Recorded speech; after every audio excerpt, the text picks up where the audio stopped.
Hello everyone, and welcome to a brand new show called Big 10 Under 10 on the Hoosier Network. My name is Graham Nash, he's Adam Oppenheim, and we will be your guides for everything Big 10 Conference. We'll be bringing you updates from every sport in the Big 10, and each episode will be under 10 minutes long.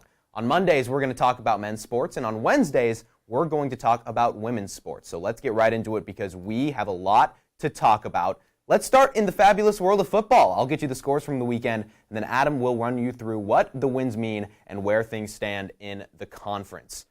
USC, they lost 3 heartbreakers in a row coming into Week 8, but a struggling Rutgers team couldn't make it 4.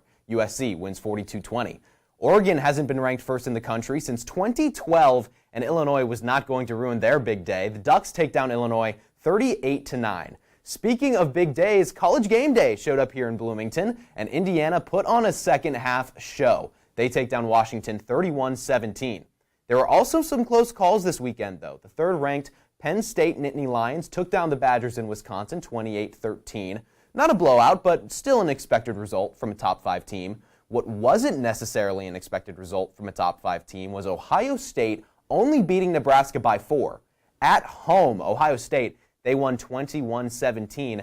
And lastly, Michigan took down Michigan State in the battle for the Paul Bunyan Trophy, but it was the closest result since 2021 when Michigan State won it in East Lansing. The Wolverines, they won by a touchdown, 24-17. Filling in the gaps, Iowa took down Northwestern 40-14, and Minnesota, they took down Maryland 48-23. So now we will turn to our expert, Adam Oppenheim. Adam, lots of drama this weekend, but things pretty much went as expected. Yeah, but I think you got to look at the Ohio State-Nebraska game. Nebraska in the shoe, tough place to play.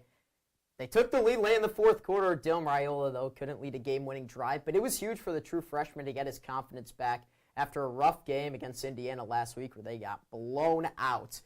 Ohio State, they've been good for the most part this year, but they got to get the running game going. Under 3 yards a carry, they have 2 terrific backs. But still, Nebraska, for a true freshman quarterback, Dylan Raiola, he looked really solid in this game.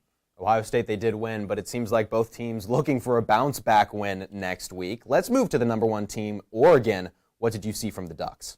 Starts with Dylan Gabriel. His Heisman campaign rolls on. He's been absolutely terrific. He's probably the favorite to win the Heisman as of now. Tez Johnson, great receiver, one of the best in the country for the Ducks, 100-plus yards and a touchdown.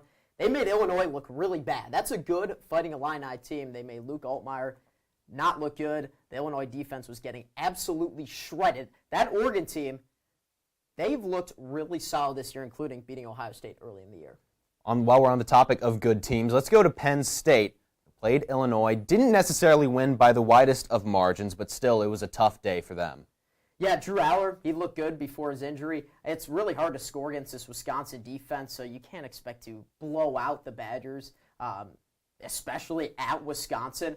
But Penn State, they're getting it going. The key for James Franklin is, can they win the big games? At Wisconsin, not the biggest game. We will see when they host Ohio State next week. Excuse me, I said Illinois. I did mean Wisconsin. That was my bad. We'll end things with the Indiana Hoosiers here in Bloomington. It was a close game through the first half, but in the second half, Indiana, they exploded. Yeah, everyone talks about the Indiana offense. It was the Indiana defense showing up early. D'Angelo Ponce, 2 picks, including a pick 6. One of the best corners in the Big Ten. He's been absolutely terrific for Indiana. On the other side of the ball, they do need Curtis Rourke back, the Hoosiers. Taven Jackson was good, but you can see a little bit of inexperience. He had an interception, which was probably pass interference. But still, Taven Jackson didn't look as comfortable as Curtis Rourke. You could tell, but the Indiana defense, they've shown up big time. You could not imagine this last year with Tom Allen at the helm, but Kurt Cignetti, they've turned that program around. Through 8 weeks, there are 4 teams from the Big Ten that are currently ranked, 3 of which are in the top 10. Let's move from one type of football to the other as we look at men's soccer, which is nearing the end of regular season play. Starting at the top of the table, the Indiana Hoosiers took down UCLA 2-1 in Los Angeles. Then Ohio State, they've climbed to second in the table after a 2-0 victory over Northwestern in Columbus. And they passed Maryland, who struggled against 2 top opponents. The Terps, they drew against UCLA at home 1-1, and then lost in Ann Arbor 2-0 to Michigan. The Wolverines, they drew with their cross-state rivals in addition to that game against the Terps. That final score from East Lansing was 0-0. Lastly, Washington took down LMU 2-0 in a non-conference matchup, and then also beat Rutgers 2-0 in Seattle. So, Adam, we're going to bring it back to you as our expert. We have 2 weeks left of Big Ten Conference soccer. How are things going to shake out? Well, there's some really good teams in the Big Ten, per usual, the Big Ten Conference and the ACC as well, being the head of college soccer. Let's start with Ohio State and Maryland, 1-2 in the coaches poll. They've been 2 terrific teams. And then Indiana, coming on late. They've won 5 straight games. They finally got former first-team All-Big Ten transfer from Northwestern, Justin Weiss, going. It's been impressive for Indiana, the turnaround that they've had, but Todd Yeagley always has that team ready. And for Maryland, Ohio State, they've been steady the entire season. In fact, Maryland beat Indiana 1-0 in Bloomington quite a bit ago at this point. But it's been impressive what the Big Ten Conference has consistently been able to do. There are no easy wins in the Big Ten. It's unbelievable how Indiana plays in October. It just means something different to that team. But there's a 4th team in the Big Ten that's making a little noise in the UCLA Bruins.